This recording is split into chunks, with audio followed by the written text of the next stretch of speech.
Hello everyone, आप सभी का मेरे इस यूट्यूब चैनल पर स्वागत है। फ्रेंड्स, कल मैंने यूपीएससी पीटी का सिलेबस डिस्कशन किया था। आज मेरा ये सेकेंड वीडियो है जो मेंस एग्ज़ाम के रिलेटेड है। मैंने कल बताया था कि पीटी में कितने पेपर होते हैं, क्या पढ़ना चाहिए, कौन से न्यूज़पेपर और कौन सी मैगजीन्स को फॉलो करना चाहिए। तो आज इसका जो सेकंड स्टेज होता है यूपीएससी मेंस का, उसके बारे में आज डिस्कशन करूंगी कि मेंस में टोटल कितने पेपर्स होते हैं, कौन कौन सी आपको बुक्स पढ़नी चाहिए, कितना टाइम देना है और कौन कौन सी आपकी मैगज़ीन इम्पोर्टेंट रखती है। तो चलिए आज हम इस टॉपिक की शुरुआत करते हैं। शुरुआत करने से पहले फ्रेंड्स, मैं आपको जो मेंस की कट ऑफ जाती है उसके बारे में बता दूं। हमारा जो मेंस का पेपर होता है वो टोटली 1750 मार्क्स का होता है, यानी कि जो 9 पेपर होते हैं। ठीक है, तो 9 पेपर में 2 पेपर आपके क्वालिफाइंग के हो जाएंगे, लैंग्वेज पेपर जिसमें हिंदी और इंग्लिश का होता है। उसके बाद जो आपके टोटल 7 पेपर होते हैं 1750 मार्क्स के, उसकी क्या कट ऑफ रहती है। तो चलिए मैं इस कट ऑफ के बारे में थोड़ी नज़र डालते हैं। 2013 में जनरल की कट ऑफ रही थी 1750 में से कितनी, 567, यानी कि 564 इसकी जनरल की कट ऑफ गई थी। वही ओबीसी की 534 और एससी की 518 और एसटी की कितनी गई थी, 510, यानी 510 एसटी की गई थी। 2014 में 678 जनरल, 631 ओबीसी, 631 एससी, यानी कि ओबीसी और एससी की दोनों की समान रही थी और एसटी की 619 रही थी। 2015 में 676 जनरल की, 630 ओबीसी और 622 एससी और 617 एसटी की। 2016 में 1787 यानी 787 जनरल की रही थी, 745 ओबीसी, 739 एससी और 730 रही थी एसटी की। 2017 में 809 जनरल की रही थी, 770 ओबीसी, 756 एससी और 749 एसटी की। 2018 में जनरल 774, ओबीसी 732, एससी 719 और एसटी 719, यानी इन दोनों की समान कट ऑफ रही थी। 2019 की अभी कट ऑफ जारी नहीं हुई है, तो ये 2018 तक के आंकड़े हैं। तो दोस्तों आप देख सकते हैं टोटली हमारा जो पेपर में टोटल मार्क्स होते हैं वो 1750 मार्क्स का होता है, लेकिन कट ऑफ कितनी जाती है, 700, यानी कि आपको कम से कम 1750 में से 700 से लेके 800 के बीच में भी अगर नंबर आ जाते हैं तो इजीली आप मेंस कवर क्वालिफाई कर लेते हैं। ठीक है, और इसी के साथ देखिए आपने नीचे दिया हुआ है फाइनल कट ऑफ जो जाती है इंटरव्यू के साथ। तो फाइनल कट ऑफ कितनी जाती है देख लीजिए आप। जो टोटली पेपर होगा इंटरव्यू के आप मार्क्स जोड़ सकते हैं, जो 275 मार्क्स का होता है इंटरव्यू, तो उसको मिलाकर ये जनरल की 982 कट ऑफ गई थी। 2025 में से कितनी, जनरल की 982, वही ओबीसी की 938 और एससी की 912 और एसटी की 919 कट ऑफ गई थी। ठीक है, तो दोस्तों ये सब था कि जो टोटली आपका मार्क्स होता है वो 1750 मार्क्स का मेंस होता है, और उसमें से आपके इतने नंबर लाने पर आप इजीली मेंस क्वालिफाइंग कर लेंगे। तो चलिए हम इसके सिलेबस की आगे डिस्कशन करते हैं। यूपीएससी में आपके जो जीएस के पेपर होते हैं कितने होते हैं, 4 पेपर होंगे जीएस के। एक पेपर आपका ऐसे का होगा और 2 लैंग्वेज पेपर जो कंपलसरी पेपर होते हैं, हिंदी और इंग्लिश, और 2 हो जाएंगे ऑप्शनल के पेपर। ठीक है, तो ये आप देख सकते हैं स्क्रीन पे कि मैंने यहाँ पे आपके जनरल स्टडीज़ के 4th पेपर, जो कि पर पेपर 250 मार्क्स का होता है, 250 मार्क्स का, ऐसे 250 मार्क्स का होगा। और इंग्लिश क्वालिफाइंग होगा 300 मार्क्स, यानी कि आपको 25% के साथ इसको पास करना ज़रूरी है, इंग्लिश और हिंदी दोनों ही। अगर आप इस पेपर में फेल हो जाते हैं, अगर आपने 300 में से 75 नंबर नहीं लाए तो आप फेल हो जाएंगे, और आपकी जो जीएस की कॉपी होती है वो चेक नहीं होती है। यही से आपकी एक मेंटलिटी चेक कर ली जाती है कि आपको जो जनरल इंग्लिश और हिंदी कितनी आती है, ठीक है। तो यही तक आपको मतलब जो पहले यही कॉपी आपकी चेक की जाएगी और फिर आगे कॉपियाँ चेक होती है, अगर आप इन दोनों में पास हो जाते हैं, ठीक है। तो देखिए मैं ऑप्शनल के बारे में कल आपको एक वीडियो बनाऊंगी जिसमें मैं ये बताऊंगी कौन सा ऑप्शनल आपको लेना चाहिए, कौन सा बेस्ट रहता है, ठीक है। तो ऑप्शनल के लिए मैंने स्लाइड पे आपको बता दिया है, जो भी आपकी बैकग्राउंड से है, आप आर्ट्स से है, कॉमर्स से है, साइंस से है, वो अपने अकॉर्डिंग कोई भी ऑप्शनल चूज़ कर सकते हैं। अकॉर्डिंग वाइज स्टूडेंट पे डिपेंड करता है कि वो उसको किस सब्जेक्ट में ज़्यादा इंटरेस्ट है, ठीक है। तो आप ये देख लीजिएगा, स्क्रीन पे मैंने डाल दिया है। अब हम पेपर पर डिस्कशन करते हैं कि जो जीएस का फर्स्ट पेपर होता है उसमें क्या क्या पूछा जाता है। तो जीएस का जो फर्स्ट पेपर होता है, मैं शॉर्टली बता दूँ तो इसमें आपका पूछा जाता है हिस्ट्री। हिस्ट्री में आपका ancient, medieval, modern and world history और आर्ट एंड कल्चर, ठीक है। और ये हो गया आपका हिस्ट्री का पार्ट्स। सेकंड इसमें पार्ट्स हो जाएगा ज्योग्राफी। ज्योग्राफी में आपका इंडियन भी होगा और मॉडर्न वर्ल्ड ज्योग्राफी भी होगा। और जो तीसरा जो पार्ट्स इसमें आ जाता है वो होता है सोसाइटी का पार्ट्स होता है, सामाजिक मुद्दे, ठीक है। तो इसमें देखिए लिखा हुआ जैसे कि भारतीय विरासत और संस्कृति, विश्व का इतिहास और भूगोल और समाज। भारतीय संस्कृति में प्राचीन काल से आधुनिक काल के कला के रूप में साहित्य और वास्तु कला, 18वीं सदी के लगभग मध्य से लेकर वर्तमान समय तक का आधुनिक भारतीय इतिहास और इसकी जो भी महत्वपूर्ण घटनाएं और व्यक्तित्व के विषय है, इन सब के बारे में पूछे जाते हैं, ठीक है। तो ये देख लीजिएगा आप, मैंने यहाँ पे पॉइंट वाइज पॉइंट आपको बता दिया गया है कि आपके इस सब्जेक्ट में कौन से क्वेश्चन पूछे जाते हैं, ठीक है। अब हिस्ट्री का जो आपको बुक्स पढ़नी चाहिए उसमें आप एंशियंट हिस्ट्री के लिए आर.एस. शर्मा की बुक फॉलो कीजिए, और मिडिवल के लिए सतीश चंद्रा, मॉडर्न हिस्ट्री के लिए बिपिन और स्पेक्ट्रम की, और इंडियन आफ्टरनून नेहरू गांधी और रामचंद्र गुहा, ये जो बुक्स होती है आप लीजिए। नेशनल कल्चर ऑफ इंडिया के लिए आप हामिद हुसैन की बुक पढ़ सकते हैं, और वर्ल्ड हिस्ट्री के लिए आप 12th क्लास की जो ओल्ड एनसीईआरटी है वो आप फॉलो कीजिए। इससे आपका हिस्ट्री का जो पार्ट्स है वो कवर हो जाएगा। ज्योग्राफी के लिए आप एनसीईआरटी, मैंने पहले पीटी का जो सिलेबस डिस्कशन किया था उसमें बताया था कि आप 11th और जो 12th की बुक्स है ज्योग्राफी की, आप वो पढ़ लीजिए, बहुत अच्छी बुक है, आप उसी को फॉलो कीजिए। लेकिन ज्योग्राफी के लिए आप मैपिंग के साथ जुड़े रहिए, ठीक है, क्योंकि मैपिंग के साथ बहुत सारे क्वेश्चन पूछ लिए जाते हैं दिशा निर्देश के साथ, तो उसको आपको कनेक्ट करना पड़ेगा, और एक करंट के साथ बहुत ही जुड़ा रहता है।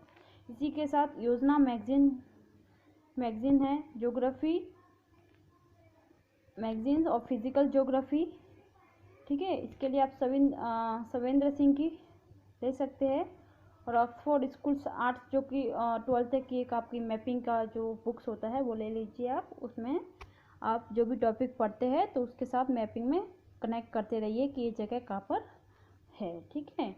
और इंडियन ईयर बुक्स जो होती है वो हर साल लॉन्च की जाती है, तो वो भी आप साथ में पढ़ते रहिए, बहुत सारे रिसोर्सेस उसमें से आपको प्रोवाइड होंगे। इंडियन सोसाइटी का पार्ट्स, तो इसके लिए आप 11th 12th की बुक्स पढ़ लीजिए और इंडियन ईयर बुक्स पढ़ लीजिए, उसमें भी आपको इंडियन सोसाइटी से बहुत सारे क्वेश्चन मिल जाएंगे।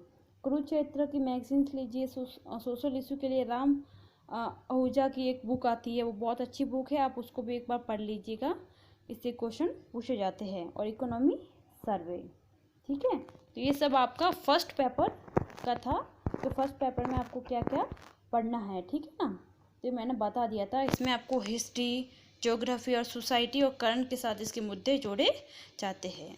अब हम सेकंड पेपर की ओर चलते हैं। सेकंड पेपर में क्या पूछा जाता है, तो इसमें शासन व्यवस्था, संविधान, शासन प्रणाली, सामाजिक न्याय तथा अंतर्राष्ट्रीय संबंध।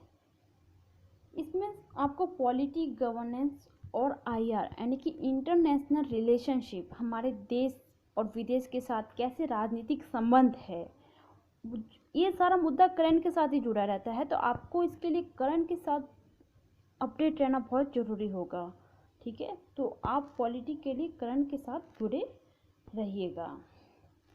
तो इसकी मैंने स्लाइड पे शो कर लिया है, आप एक एक बिंदु को पढ़ लीजिएगा। इसमें समझा दिया गया है कि आपको क्या क्या इसमें पढ़ना है। जैसे कि गवर्नेंस एंड पॉलिटी के लिए जो आपको मैगजीन्स पढ़नी है, तो एनसीईआरटी की एक तो आप पहले बुक पर फॉलो कीजिएगा 11th और 12th की, और वेबसाइट भी है। तो वेबसाइट में जैसे ministry of personal reports, Kurukshetra magazines, योजना मैगजीन, इंडियन ईयर बुक्स, और पॉलिटी के लिए अगर आप एडवांस बुक पढ़ना चाहते हैं तो एम लक्ष्मीकांत की, और आर्टिकल भी पढ़ते रहिएगा। सोशल जस्टिस के लिए आप एनसीईआरटी 11th 12th की बुक, इंडियन ईयर बुक और कुरुक्षेत्र मैगजीन, सोशल इशू, रामौजा और इकोनॉमी सर्वे। इंटरनेशनल रिलेशनशिप के लिए आप करंट अफेयर्स के साथ जुड़े रहिए। क्रॉनिकल जो मैगजीन होती है उसको फॉलो कीजिए, और annual report of ministry of external affairs. तो ये जो वेबसाइट है, वहाँ वेबसाइट पर जाकर आप देखते रहिए कि हमारे देश विदेश के साथ कैसे राजनीतिक संबंध है, ठीक है। और इकोनॉमी स्पेशल, जैसे कि इस WB, ब्रिक्स, यूएनओ, इस आदि जो सारी संस्थाएं हैं जो भारत उसके साथ जुड़ा हुआ है, तो कैसे उनके साथ हमारे संबंध है, उसके साथ आप अपडेट रहिए। ये करंट के साथ जुड़ा हुआ पूरा मुद्दा है, तो करंट के साथ आप डेली पढ़ते रहिए, ठीक है। और जो निगमबर पॉलिसी है, यानी कि जो हमारे पड़ोसी देश है उसके साथ कैसे हमारा राजनीतिक संबंध है, तो वो भी आप साथ साथ में पढ़ते रहिएगा। एक वेबसाइट है मिनिस्ट्री ऑफ एक्सटर्नल अफेयर्स की, तो उस पर आप जाइए और वहाँ पे आपको सारा ये डाटा अवेलेबल हो जाएगा। तीसरा जो पेपर है वो है प्रौद्योगिकी, आर्थिक विकास, जैव विविधता, पर्यावरणीय सुरक्षा तथा आपदा प्रबंधन। तो इसमें आपको इकोनॉमी, साइंस टेक, इन्वायरमेंट और जो ये करंट अफेयर्स के साथ सारे इसमें मुद्दे जुड़े हुए रहते हैं। तो आप थर्ड पेपर के लिए ये सब पढ़े, जैसे कि भारतीय अर्थव्यवस्था तथा योजना, संसाधनों को जुटाने और प्रगति, विकास तथा रोजगार से संबंधित विषय, समावेशी विकास तथा उससे उत्पन्न विषय। तो ये पूरा ही इकोनॉमी का पार्ट्स आपके हो जाएगा, ठीक है ना। फिर ये पर्यावरण से संबंधित आ जाएगा, इन्वायरमेंट का। तो एक एक बिंदु आपको यहाँ पे दिया गया है, तो आप इसको नोट कीजिए और पढ़ते जाइए, ठीक है। अब इकोनॉमिक डेवलपमेंट के लिए आप एनसीईआरटी की 11th की बुक्स पढ़ें, और एडवांस बुक के लिए रमेश सिंह की बुक है और उमा कबिला की बुक है, वो आप फॉलो कर सकते हैं। इंडियन ईयर बुक्स, इकोनॉमी सर्वे। बजट से बहुत सारे क्वेश्चन पूछे जाते हैं, और बजट में भी कौन सा, कृषि से संबंधित। हर साल जब बजट पेश किया जाता है तो मेंस में 2 या 3 क्वेश्चन कृषि से संबंधित पूछे ही जाते हैं। योजना मैगजीन्स, नीति आयोग की रिपोर्ट पढ़ते रहिए, और बजट, और ये वेबसाइट दी है डाउनलोड बजट एंड इकोनॉमी सर्वे। तो इस पे जाइए, आपको इकोनॉमी से रिलेटेड बहुत सारे यहाँ से सोर्सेस अवेलेबल हो जाएंगे, ठीक है। साइंस टेक्नोलॉजी के लिए और इन्वायरमेंट एंड डिजास्टर मैनेजमेंट, तो इसके लिए आपको क्या करना है, करंट अफेयर्स के साथ जुड़े रहना है। स्पेक्ट्रम बुक है, उसको फॉलो कर ले। और एक वेबसाइट है IDSA, website for defence and foreign relation, ठीक है। और इन्वायरमेंट के लिए वेबसाइट दी गई है ministry of environment and forest और इंडियन ईयर बुक, ये फॉलो कीजिए, ठीक है। इंटरनल सिक्योरिटी के लिए आप करंट अफेयर्स के साथ जुड़े रहिए, इंडियन ईयर बुक पढ़िए, और गवर्नेंस इशू जो भी है, फंडामेंटल राइट्स और books of defence and strategy, ठीक है। और वेबसाइट दिया हुआ IDSA, website for defence and foreign relation, और होम मिनिस्ट्री एनुअल रिपोर्ट। तो ये सारी आप वेबसाइट को फॉलो कीजिए, यहाँ से आपको सारे जो भी फैक्ट्स है वो अवेलेबल हो जाएंगे। जो फोर्थ पेपर है वो है हमारा सामान्य अध्ययन यानी कि एथिक्स का पेपर होता है, नीति शास्त्र, सत्यनिष्ठा और अभिरुचि। ठीक है, तो इसमें आपको बेसिकली क्या पूछा जाता है कि अगर आप आईएएस ऑफिसर बन रहे हैं तो आप में सोचने की क्षमता कितनी है, आपकी डिसीजन मेकिंग कितनी है। अगर आपको अचानक कोई भी निर्णय लेना है या तो आप कैसे उस परिस्थिति को सॉल्व कर सकते हैं, इसलिए फोर्थ पेपर लिया जाता है ताकि आपकी एक मेंटलिटी, सोचने की क्षमता और डिसीजन मेकिंग को चेक किया जा सके। ठीक है, तो नीति शास्त्र में बहुत अच्छे नंबर स्टूडेंट के आ जाता है अगर वो ठीक से इसको समझ पाए। तो मैंने यहाँ पे पॉइंट टू पॉइंट आपको बता दिया गया है कि आपको नीति शास्त्र में क्या क्या पढ़ना है, तो आप पढ़ लीजिएगा। और इसकी बुक्स की बात करूँ तो इसकी बुक अभय कुमार की है, बहुत अच्छी बुक लिखी गई है, तो उससे बहुत सारे क्वेश्चन भी हर साल पूछे जाते हैं। तो आप इस बुक को फॉलो कर लीजिएगा, ये मार्केट में अवेलेबल है, आपको इजीली मिल जाएगी। ठीक है, और आपको जब पढ़ाई स्टार्ट करो तो एक प्रॉपर तरीके से शेड्यूल तैयार करना है। जैसे कि मैंने यहाँ पे शो किया है 360 डे रिवीजन सिस्टम, यानी कि 360 दिनों में आप कैसे अपनी मेंस की स्ट्रेटजी को बहुत अच्छी तरीके से तैयार कर सके। तो आपको कितना कितना किस सब्जेक्ट में टाइम देना है वो यहाँ पे मैंने मेंशन किया है। जैसे कि फर्स्ट पेपर में आपको 120 डेज देने हैं। फर्स्ट पेपर में क्या था, हिस्ट्री, ज्योग्राफी और सोसाइटी का इसमें पार्ट्स था। ठीक है, आप एक बात ध्यान रखिएगा, पीटी और मेन सिलेबस बिल्कुल ही सेम होता है। ठीक है, पीटी की स्पेशल तैयारी नहीं होती है, मेंस को लेकर ही पीटी की तैयारी होती है। आपको ध्यान यहाँ पे इतना देना है कि उसमें से जो भी फैक्ट्स होते हैं वो आपको निकालने हैं और करंट के साथ जोड़ना है उसको। ठीक है, हिस्ट्री में जैसे मैं बात करूँ तो ancient, medieval, modern and art and culture, जो पीटी और मेंस के लिए दोनों के लिए समान है, लेकिन जो वर्ल्ड हिस्ट्री होता है वो सिर्फ मेंस में पूछा जाता है, पीटी में नहीं होता। और मेंस में भी इसके मतलब अभी तक 17-18 से आप देखें तो एक एक क्वेश्चन ही पूछा जा रहा है। पहले 2-3 क्वेश्चन पूछे जाते थे, लेकिन अब तक एक ही क्वेश्चन इससे आ रहा है। तो इतना इम्पोर्टेंट नहीं है, लेकिन आपको पढ़ना होगा इसको। ठीक है, क्योंकि ये यूपीएससी है, इसका कुछ नहीं कह सकते कब कितने क्वेश्चन पूछ ले, तो आपको अपने तरीके से एकदम तैयार रहना है। दूसरा पेपर जो है आपका पॉलिटी गवर्नेंस वाला, उसको आपको 18 डेज में कंप्लीट करना है। थर्ड पेपर मैंने बताया था economy, science, tech, disaster management, environment, ये सारे जो होते हैं वो आपको 100 डेज में कंप्लीट करना है। ये रिवीजन सिस्टम रखना है आपको, ऐसे ही आपका कवर होगा। और जो फोर्थ पेपर था एथिक्स का, आपको 16 यानी कि 60 दिन इसको देने हैं और 60 दिन में इसको आपको कंप्लीट करना है। तो एक पूरा रूल सिस्टम है आपको कि आपको मेंस की स्ट्रेटेजी के लिए किस सब्जेक्ट को कितना टाइम देना है। ठीक है, आगे बढ़ते हैं। एनसीईआरटी मैंने कल भी बताया था, एनसीईआरटी हमारी इस तैयारी में बहुत बड़ा रोल निभाती है, क्योंकि ये आपका एक बेसिक रोल कवर करती है। ठीक है, तो पॉलिटी के लिए आपको 11th की बुक, हिस्ट्री के लिए 6 एंड 12th, ज्योग्राफी के लिए 6-12, लेकिन मैंने बोला था ज्योग्राफी के लिए आप मोस्टली 11-12 की बुक पढ़ लीजिए, बहुत अच्छी बुक है, आपको दूसरी बुक पढ़ने की ज़रूरत नहीं है। साइंस के लिए 9 एंड 10th की बुक पढ़ ले, इकोनॉमिक के लिए 11th की बुक। ठीक है, और इसके लिए आपका मेंस को क्रैक करने के लिए आंसर राइटिंग होना बहुत ज़रूरी है, क्योंकि आपको सिर्फ पर पेपर के लिए 3 घंटे का टाइम दिया जाता है, जिसमें 20 क्वेश्चन होते हैं, है ना, जिसको कम से कम आपको कम समय में ये क्वेश्चन को सॉल्व करना पड़ता है। तो जब तक आप आंसर राइटिंग नहीं करोगे आप वहाँ पे लिख नहीं पाओगे। तो इसमें इम्पोर्टेंट होता है आंसर राइटिंग करना। ठीक है, अब मैं न्यूज़पेपर के लिए आपको बता देती हूँ, क्योंकि करंट अफेयर्स में इसका बहुत बड़ा रोल है। तो आपको कौन कौन से न्यूज़पेपर पढ़ने चाहिए, तो हिंदी माध्यम के लिए मैं बता दूँ, दैनिक जागरण बहुत अच्छा पेपर होता है, आप उसको फॉलो कीजिए। इंग्लिश माध्यम के लिए आप द हिंदू और इंडियन एक्सप्रेस पढ़ सकते हैं। और how to make a notes, अब आपको कैसे नोट्स बनाने हैं। ठीक है, नोट्स बहुत इम्पोर्टेंट रखता है, क्योंकि जब आपका एग्ज़ाम नज़दीक होता है, और देखिए पीटी के बाद मिनिमम आपको 3 महीने का टाइम दिया जाता है मेंस के लिए, और आप पीटी के रिज़ल्ट को ही 1 या 1.5 महीने में उसका इंतज़ार करते हैं कि मेरा कवर होगा या नहीं होगा। उसी में 1.5 महीना आपका ख़त्म हो जाता है, और जब रिज़ल्ट आ जाता है तब आप 1.5 महीने में क्या तैयारी करेंगे।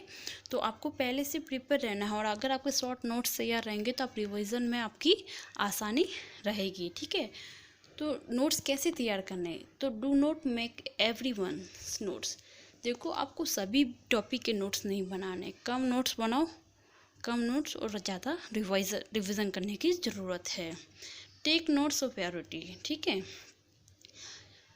आप नोट्स ऐसे बनाएं और अपने हाथों से नोट्स बनाएं, क्योंकि देखो एक दूसरे के बनाए हुए नोट्स को पढ़ना और एक अपने हाथ के नोट्स को बनाए हुए पढ़ने में बहुत ही अंतर होता है। ठीक है, make a notes of the current affairs and your self. जो करंट अफेयर्स के नोट्स होते हैं वो आप खुद बनाएं। डेली न्यूज़पेपर पढ़े आप, उसमें से जो भी की पॉइंट निकलता है आप एक तरफ नोट करते जाइए। ठीक है, ताकि आपको ध्यान रहेगा कि इस डे का नोट्स है, और उसको साथ साथ में रिवीजन करते रहिए। Note should be in point two point. की पॉइंट तैयार कीजिए, वो भी पॉइंट टू पॉइंट। और concept should also be made with facts. Facts निकालना बहुत ज़रूरी है। जब आप मेंस की स्ट्रेटजी करते हैं और उसमें से की पॉइंट निकालेंगे तो आपको मेंस में पॉइंट लिखने में बहुत ही आसानी होगी, और इससे आप जल्दी अपने एक पेपर का अच्छा स्वरूप तैयार कर सकते हैं। एक इम्पोर्टेंट वेबसाइट दी गई है, वो वेबसाइट बहुत मोस्टली है जो आपको पढ़ना चाहिए। जैसे कि वेबसाइट में ये सारी मैंने दी है। ऑफिशियल वेबसाइट यूपीएससी की है, प्रेस इंफॉर्मेशन ब्यूरो वेबसाइट। ठीक है, government updates and PRS website for tracking bills in parliament, IDS website of defence and foreign relationship, Indian council for global relation, ministry of environment and forest, ministry of external affairs, download budget and economy survey, press trust of India, Indian brand equality foundation for economy and business, knowledge instructive by ideas and make in India manufacturing relation related information. तो ये सारी जो भी website है, आप इन website को भी follow कर देते रहिएगा, और उसके साथ साथ में नोट्स तैयार करते रहे। ठीक है, तो फ्रेंड्स, मैंने आज ये मेंस स्ट्रेटजी के बारे में आपको बताया कि इसमें कितने पेपर्स होते हैं।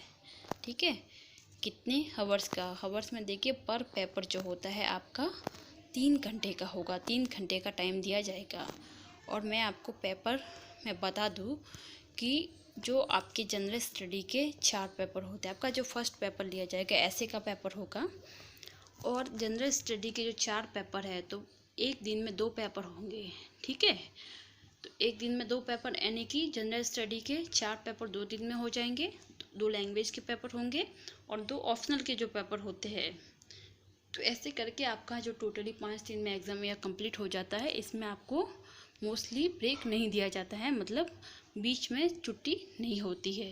ठीक है, तो ये मैंने सारा आपको मेंस स्ट्रेटजी के बारे में बता दिया था। कल मैं आपको ऑप्शनल से रिलेटेड वीडियो लेके आऊँगी, और उसमें बताऊँगी कि आपको कौन सा ऑप्शनल चूज करना चाहिए, आपको किस सब्जेक्ट में ज़्यादा इंटरेस्ट है, तो वही आप ऑप्शनल चूज़ करें। क्योंकि जो मेंस में अच्छे नंबर दिलवाता है वो मेंस, ऐसे और जो 4th पेपर जीएस का है, वही यही सारे ऐसे सब्जेक्ट्स हैं जो इसमें आप अच्छे से नंबर ला सकते हैं। ठीक है दोस्तों, अगर आपने मेरे वीडियो को नहीं, कमेंट बॉक्स में लिख के ज़रूर